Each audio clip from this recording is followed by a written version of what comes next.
दोस्तों नमस्कार, आपका स्वागत है द साइंस अप में। आप लोग देख रहे हैं साइंस की स्पेशल सीरीज 117 अर्थात 117। यह इम्पॉर्टेंट है रेलवे ग्रुप डी के लिए, टीएसटी, पीएसटी के लिए, सुपर टेट, टेट और सीटेट के लिए। इवन ऐसे सारे एग्जाम्स जिसमें साइंस के क्वेश्चंस आते हैं, यह सीरीज सभी एग्जाम्स के लिए इम्पॉर्टेंट है। और यह सीरीज दोस्तों टोटली एनसीईआरटी बेस्ड है। क्या है? एनसीईआरटी बेस्ड है। तो अब हम लोग स्टार्ट करेंगे अपनी सीरीज 117 नंबर क्वेश्चन 351 से। किस क्वेश्चन से स्टार्ट करेंगे? 351 से डियर स्टूडेंट्स अपनी सीरीज को हम लोग स्टार्ट करेंगे और देखेंगे कि 351 नंबर क्वेश्चन क्या है। देखिए क्या है। एक ही तरह की दो ट्रेन ए व बी एक ही चाल से एक दूसरे के समांतर विषुवत रेखा के दोनों ओर उल्टी दिशा में चल रही हैं। ए पूरब से पश्चिम एवं बी पश्चिम से पूरब की ओर आती है। कौन सी ट्रेन अपने ट्रैक पर अधिक बल लगाएगी? दो ट्रेनें हैं दोस्तों, और जिसमें में से जो ए है वह पूर्व से पश्चिम की ओर चलती है, जो बी है वह पश्चिम से पूर्व की ओर चलती है। फिर आपको बताना है कि कौन सी ट्रेन अपने ट्रैक पर अधिक बल लगाएगी या दबाव डालेगी। ऑप्शन ए में ट्रेन नंबर ए है, ऑप्शन बी में ट्रेन बी है, ऑप्शन सी में दोनों बराबर हैं, ऑप्शन डी ट्रेनों के द्रव्यमान एवं चाल दोनों ज्ञात होने चाहिए तभी निर्णय हो पाएगा। तो डियर स्टूडेंट क्वेश्चन क्या है 351, और आप लोग इस क्वेश्चन का फटाफट आंसर दें।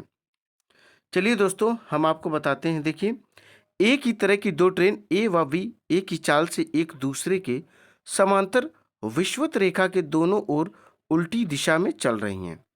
ए पूर्व से पश्चिम एवं बी पश्चिम से पूर्व की ओर आती है। दोनों ट्रेन अपने ट्रैक पर बराबर बल लगाएंगी। कैसा बल लगाएंगी? दोस्तों ट्रेनें अपोजिट डायरेक्शन में जा रही हैं, वो बराबर ही बल लगाएंगे। इसलिए इस क्वेश्चन का जो करेक्ट आंसर हो जाएगा ऑप्शन सी। अब देखेंगे डियर स्टूडेंट्स नेक्स्ट क्वेश्चन। अब क्वेश्चन है अपने पास 352। गतिज ऊर्जा के वेग में 25% वृद्धि करने पर गतिज ऊर्जा पर क्या प्रभाव पड़ता है? गतिज ऊर्जा के वेग में 25% वृद्धि करने पर गतिज ऊर्जा पर क्या प्रभाव पड़ेगा? ऑप्शन ए आप लोग देख पा रहे होंगे 56.25% की वृद्धि, ऑप्शन बी 156.25% की वृद्धि, ऑप्शन सी 56.25% की कमी, और ऑप्शन डी आप लोग देख पा रहे होंगे 156.25% की कमी। देखिए दोस्तों क्वेश्चन नंबर 352 है और आपको बताना है इसका आंसर। चलिए बताते हैं। गतिज ऊर्जा के वेग में जब 25% की वृद्धि करने पर तो गतिज ऊर्जा में कितने परसेंट की वृद्धि होगी? 56.25% की वृद्धि हो जाएगी। अर्थात इस क्वेश्चन का जो करेक्ट आंसर है वह हो जाएगा ऑप्शन ए। अब क्वेश्चन है अपने पास 353। एक कार की गति 10 सेकंड में 20 किलोमीटर प्रति घंटा से 50 किलोमीटर प्रति घंटा तक बदलती है, तो इसका त्वरण कितना होगा? एक कार है वह 10 सेकंड में 20 किलोमीटर प्रति घंटा से 50 किलोमीटर प्रति घंटा तक वह स्पीड बढ़ाती है, तो इसका त्वरण अर्थात एक्सेलरेशन क्या हो जाएगा? ऑप्शन ए 30 मीटर प्रति second square, option B 3 metre प्रति second square, option C 18 metre प्रति second square, option D 0.83 metre प्रति सेकंड स्क्वायर। तो क्वेश्चन रहा 353 और आपको बताना है इस क्वेश्चन का एग्जैक्ट आंसर। देखिए, एक कार की जो गति है 10 सेकंड में 20 किलोमीटर प्रति घंटा से 50 किलोमीटर तक बदलती, तो इसका जो त्वरण हो जाएगा 0.83 मीटर प्रति सेकंड स्क्वायर हो जाएगा। कितना हो जाएगा? 0.83 मीटर प्रति सेकंड स्क्वायर हो जाएगा। क्लियर दोस्तों? और अगर इसको आप सॉल्व करना चाहें तो एक्सेलरेशन बराबर जो फार्मूला होता है ए बराबर v minus u upon t हो जाता है।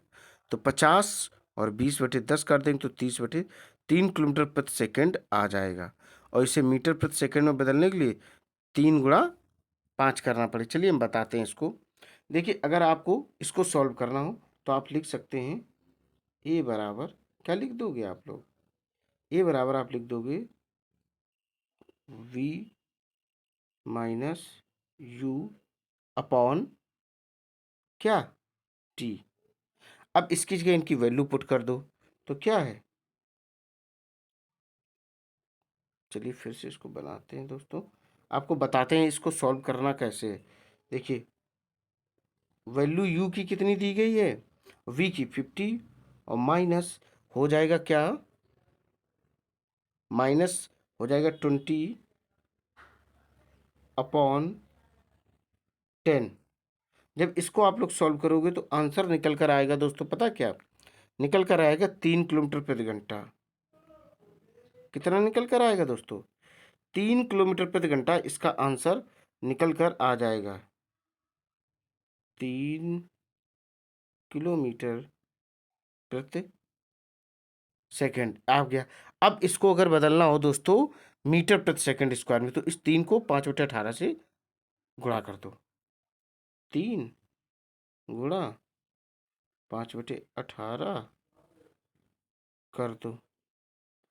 अब इसको जब दोस्तों सॉल्व करोगे तब आपका ऑप्शन डी आ जाएगा। कितना आ जाएगा, ऑप्शन डी आ जाएगा, अर्थात 0.83 मीटर। ठीक है दोस्तों, मीटर स्क्वायर, मीटर प्रति सेकंड इसका आंसर आ जाएगा। ऑप्शन डी करेक्ट है। चलिए अब नेक्स्ट क्वेश्चन देखते हैं। क्वेश्चन है अपने पास 345 अर्थात 354। SI इकाई में लेंस की शक्ति की इकाई क्या है। SI जो मात्रक होता है उसमें लेंस की शक्ति की इकाई क्या है। Option A watt, option B dioptre, option C ऑप्टर, ऑप्शन डी मीटर। तो क्वेश्चन नंबर क्या है, 354 है, और आपको बताना है कि लेंस की शक्ति की इकाई क्या होती है। लेंस की शक्ति की इकाई दोस्तों डायप्टर होती है, अर्थात ऑप्शन बी करेक्ट है। अब क्वेश्चन है अपने पास 355। यदि लोलक की लंबाई 4 गुनी हो जाए तो लोलक झूलने की समय अवधि ऑप्शन ए घटती है, ऑप्शन बी 2 गुनी होती है, ऑप्शन सी 1/4 हो जाती है, ऑप्शन डी 4 गुनी हो जाती है। 4 गुनी या 4 गुना हो जाती है। बताइए, यदि लोलक की लंबाई 4 गुनी हो जाए तो लोलक झूलने की समय अवधि में क्या फर्क पड़ेगा। तो इसका जो करेक्ट आंसर हो जाएगा डियर स्टूडेंट्स, वह हो जाएगा ऑप्शन बी 2 गुना। यदि लोलक की लंबाई 4 गुनी की जाए तो लोलक झूलने की जो समधि है वो समय है वह 2 गुना हो जाएगा। अब देखते हैं नेक्स्ट क्वेश्चन। अब क्वेश्चन है 356। किसी सरल लोलक की लंबाई 4% बढ़ जाए तो उसका आवर्तकाल क्या होगा। ऑप्शन ए 8% बढ़ जाएगा, ऑप्शन बी 2% बढ़ जाएगा, ऑप्शन सी 4% बढ़ जाएगा, ऑप्शन डी इनमें से कोई नहीं। देखिए, अगर किसी सरल लोलक की लंबाई 4% बढ़ा दी जाए तो उसका जो आवर्तकाल हो जाएगा डियर स्टूडेंट्स वह 2% बढ़ जाएगा। कितना बढ़ जाएगा, 2% बढ़ जाएगा। क्वेश्चन है 356 और इसका एग्जैक्ट आंसर है ऑप्शन बी। अब क्वेश्चन है अपने पास 357। एक पेंडुलम की लंबाई को 2 गुना कर दिया जाए तथा उसके गोलक के द्रव्यमान को आधा कर दिया जाए तो उसका आवर्तकाल हो जाएगा। ऑप्शन ए √2 गुनी, ऑप्शन बी आधी, ऑप्शन सी एक समान रहेगी, ऑप्शन डी जो है वह 2 गुनी रहेगी। तो इसका एग्जैक्ट आंसर क्या हो जाएगा। देखिए, एक पेंडुलम की लंबाई को 2 गुना कर दिया जाए तथा उसके गोलक के द्रव्यमान को आधा कर दिया जाए तो उसका जो आवर्तकाल है डियर, जिसको टाइम पीरियड भी इंग्लिश में कहते हैं, √2 गुना हो जाएगा। अर्थात इस क्वेश्चन का जो एग्जैक्ट आंसर आएगा ऑप्शन ए। अब क्वेश्चन आप लोग देख पा रहे होंगे 358 नंबर। सरल लोलक का आवर्तकाल 2 गुना हो जाएगा यदि इसकी लंबाई 2 गुनी कर दी जाए। ऑप्शन बी लोलक का द्रव्यमान 2 गुना कर दिया जाए, ऑप्शन सी लंबाई 4 गुनी कर दी जाए, ऑप्शन डी लंबाई तथा लोलक का द्रव्यमान दोनों दुगने कर दिए जाएं। तो क्वेश्चन क्या है डियर स्टूडेंट्स, क्वेश्चन है 358 और आपको बताना है कि सरल लोलक का आवर्तकाल 2 गुना हो जाए तो क्या इसकी लंबाई पर या द्रव्यमान पर या लंबाई की द्रव्यमान या दोनों पर क्या इफेक्ट पड़ेगा, यह चीज़ आपको बतानी है। देखिए सरल लोलक का आवर्तकाल दोगुना हो जाएगा यदि लंबाई 4 गुनी कर दी जाए। सरल लोलक का आवर्तकाल दोगुना हो जाएगा यदि इसकी लंबाई 4 गुनी कर दी जाए, अर्थात इसका ऑप्शन जो है वह सी करेक्ट हो जाएगा। अब क्वेश्चन है अपने पास 359। भारत द्वारा प्रक्षेपित प्रथम उपग्रह क्या है, या अर्थात कौन सा है? क्वेश्चन ये है, भारत द्वारा प्रक्षेपित प्रथम उपग्रह कौन सा है? Option A Bhaskar, option B Varun, option C Aryabhata, option D Agni. हम सभी को दोस्तों पता है कि भारत द्वारा प्रथम उपग्रह कौन सा छोड़ा गया था, वो आपको बताना है। देखिए विथ डेट, देखिए दोस्तों वह है आर्यभट्ट। कौन सा? आर्यभट्ट। 19 अप्रैल 1975 को बियर्स लेक के पास स्थित सोवियत कॉस्मोड्रोम से रूसी रॉकेट इंटर कॉस्मोस से भारतीय समयानुसार 12:52 पर प्रक्षेपित किया गया था। अगर आपसे पूछा जाए कि कौन सा है प्रथम उपग्रह छोड़ा गया हो, आर्यभट्ट। किस तारीख को? 19 अप्रैल 1975 को। टाइमिंग 12:52 अर्थात 1:08 शेष थे।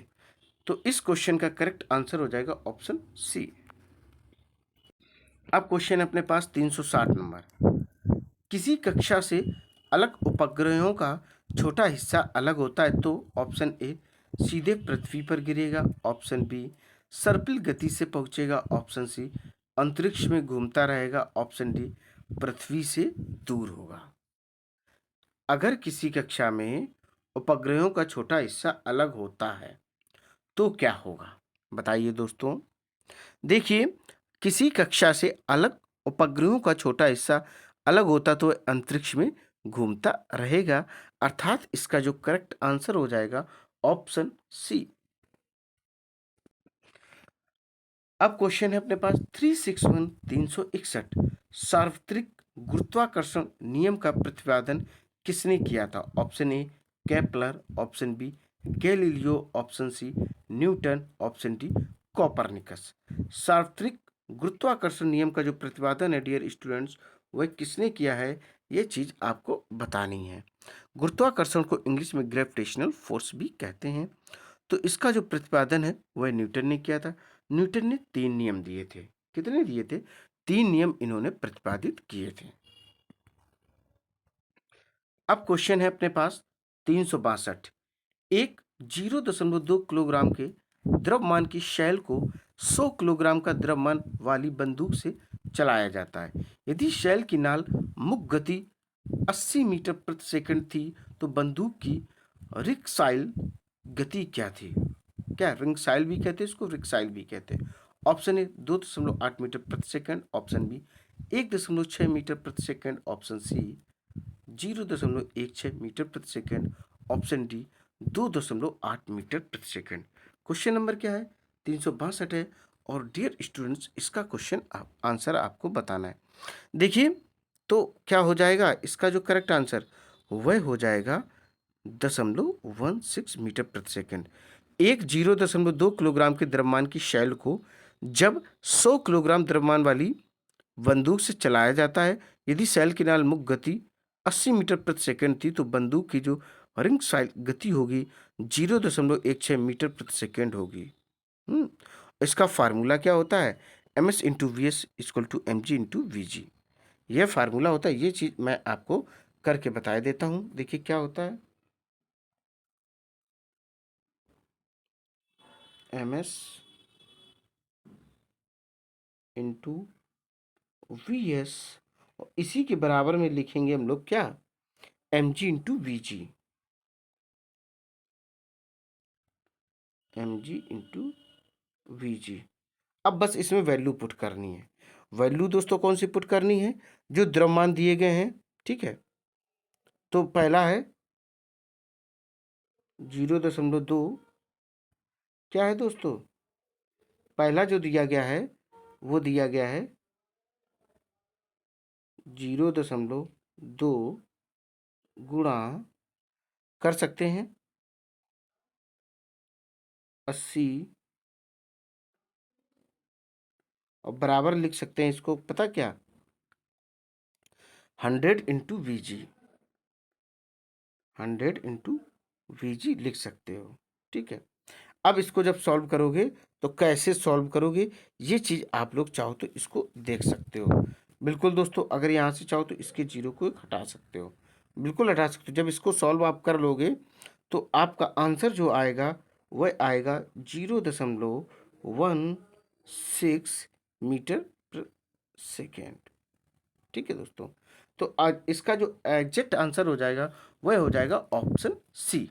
चलिए नेक्स्ट क्वेश्चन देखते हैं। अब क्वेश्चन है अपने पास 363।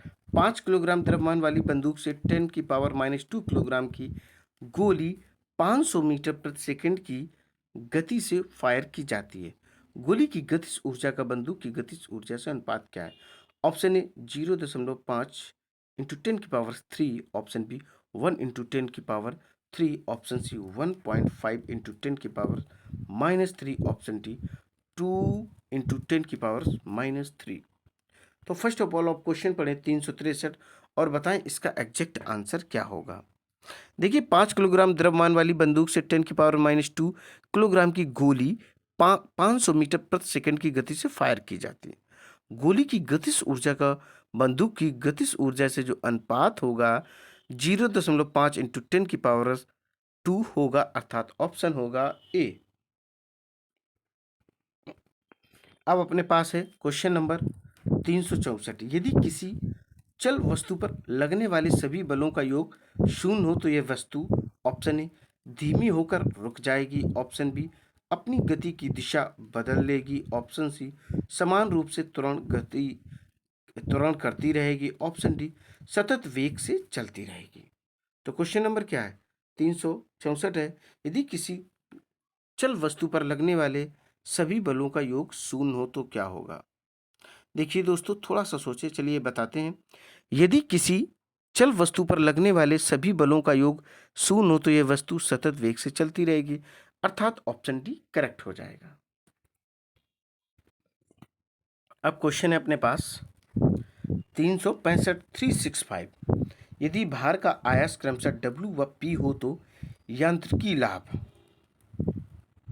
क्या होगा? Option A P/W, option B P/W, option C W/P, option D P²/W। बताइए दोस्तों, क्वेश्चन नंबर क्या है? क्वेश्चन नंबर है 365 और आपको इसका एग्जैक्ट आंसर बताना है। देखिए, यदि भार व आयास क्रमशः W व P हो तो यांत्रिक जो लाभ है वह भार अपॉन आयास हो जाएगा, अर्थात W/P। इसका जो एग्जैक्ट आंसर हो जाएगा ऑप्शन सी। अब क्वेश्चन है अपने पास 366। चित्र में एक हाइड्रोलिक प्रेस का साधारण स्वरूप दर्शाया गया है। इसमें दोनों किनारे जो है वृत्ताकार परिच्छेद अर्थात क्रॉस सेक्शन है। संकुचित किनारे पर 20 किलोग्राम भार टिकाने के लिए कितना भार आवश्यक है, जैसा कि चित्र में दर्शाया गया है। आपको फटाफट मैं चित्र दिखाता हूँ। आप ये चित्र देख पा रहे होंगे, 4 सेंटीमीटर और 2 सेंटीमीटर देख पा रहे हैं। इसके अलावा ऑप्शन है इसमें 5 किलोग्राम, 10 किलोग्राम और 20 किलोग्राम, 15 किलोग्राम। ABCD में ऑप्शन दिए गए। आप फिर से क्वेश्चन देख सकते हैं कि एक हाइड्रोलिक प्रेस का एक नीचे चित्र दिया गया है और संकुचित किनारों पर 20 किलोग्राम भार टिकाने के लिए कितना भार आवश्यक होगा, ये चीज़ आपको बतानी है। ऑप्शन दिए गए हैं आपको 5 किलोग्राम, 10 किलोग्राम, 20 किलोग्राम और 15 किलोग्राम। तो दोस्तों करेक्ट आंसर हो जाएगा ऑप्शन ए 5 किलोग्राम। क्या हो जाएगा? 5 किलोग्राम इसका एग्जैक्ट आंसर हो जाएगा। क्या हो जाएगा? 5 किलोग्राम इसका एग्जैक्ट आंसर हो जाएगा। फार्मूला क्या होता है? 50/20 भी कर सकते हो, m×10⁻20, अर्थात कितना आ जाएगा? 50 किलोग्राम, सॉरी 5 किलोग्राम इसका एग्जैक्ट आंसर हो जाएगा। अब क्वेश्चन आप लोग देख पा रहे होंगे 367 अर्थात 367। यदि एक सरल लोलक का 1 सेकंड में दोलन I एवं T है, उसकी प्रभावी लंबाई है एवं G गुरुत्व जनित त्वरण तो समयावधि जो कैपिटल T द्वारा प्रदर्शित किया गया है, तो क्या होगी? ऑप्शन ए T √2π√G/I। ठीक है, क्या हो जाएगी? ऑप्शन क्या है? ऑप्शन ए है T √2π√G/L। L है लेंथ होती है, लंबाई। ठीक है, G फॉर ग्रेविटेशनल फोर्स को प्रदर्शित करेगा, T फॉर टाइम को प्रदर्शित करेगा। बी ऑप्शन देखिए, T equal to 2 pi under root G L. Option C T equal to 2 pi G upon L. Option D T equal to 2 pi under root L upon G. आप देख पा रहे होंगे ये रहे दोनों इसके ऑप्शन। क्वेश्चन नंबर क्या है 367, और फटाफट इसका एग्जैक्ट आंसर आपको बताना है। थोड़ा सोचिए, देखिए बताते हैं। यदि एक सरल लोलक का 1 सेकंड में दोलन एल एवं टी उसकी प्रभावी लंबाई है तो एवं जी इक्वल टू गुरुत्व जनित त्वरण से तो समयावधि टी दिया जाता है, तो आंसर आएगा T equal to 2 pi under root L upon G, अर्थात ऑप्शन डी करेक्ट है। अब आप लोग क्वेश्चन देख पा रहे होंगे 368। किसी वस्तु का मोमेंटम 20% 20% घटा दिया जाता है तो काइनेटिक एनर्जी में प्रतिशत की कमी कितनी होगी? Option A 44, option B 48, option C 40, option D 36। बताइए इसका एग्जैक्ट आंसर क्या हो जाएगा। देखिए दोस्तों, किसी वस्तु का मोमेंटम अगर 20% घटा देंगे तो जो काइनेटिक एनर्जी है उसमें 36% की कमी आ जाएगी। क्वेश्चन नंबर है 368 और इसका एग्जैक्ट आंसर है ऑप्शन डी। अब आप लोग क्वेश्चन देख पा रहे होंगे 369। क्या देख पा रहे हैं 369। 1 किलोग्राम मात्रा को 9.8 मीटर ऊंचाई तक उठाने में लगभग कितना कार्य किया जाएगा? Option A 1 joule, option B 9.8 square joule, option C 9.8 joule, option D 1/9.8 square joule. तो बताइए इसका करेक्ट आंसर क्या हो जाएगा। देखिए 1 किलोग्राम मात्रा को 9.8 मीटर ऊंचाई तक उठाने में लगभग जो टाइम लगेगा, कार्य करना पड़ेगा 9.8 स्क्वायर जूल लगेगा, अर्थात ऑप्शन बी करेक्ट हो जाएगा। अब क्वेश्चन है अपने पास 370।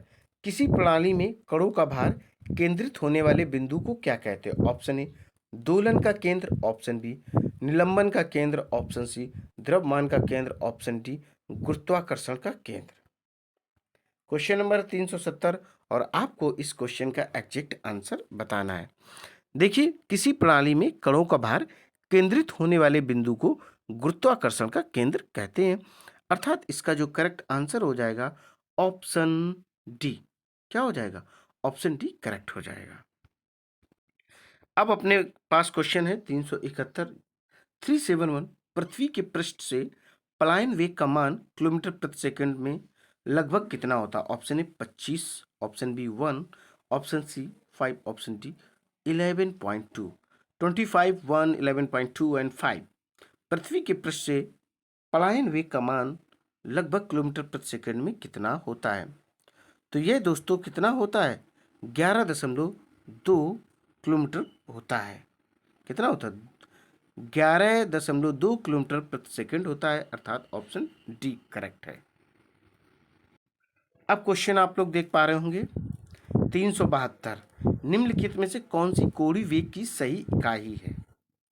कोणीय वेग की आपको करेक्ट यूनिट बतानी है। ऑप्शन ए मीटर प्रति मिनट, ऑप्शन बी सेंटीमीटर प्रति second square, option C centimetre प्रति सेकंड, ऑप्शन डी रेडियन प्रति सेकंड। प्रति को पर सेकंड भी आप लोग कह सकते हैं। क्वेश्चन नंबर 372 है। देखिए रेडियन पर सेकंड कोणीय वेग की इकाई होती है, अर्थात ऑप्शन डी करेक्ट है। अब अपने पास क्वेश्चन नंबर है 373। आप लोग देख पा रहे होंगे एक मैकेनिक एक पीतल के प्लग को एक स्टील की प्लेट जिसके मध्य में एक छेद है में कसकर लगाना चाहता है। लगाओ।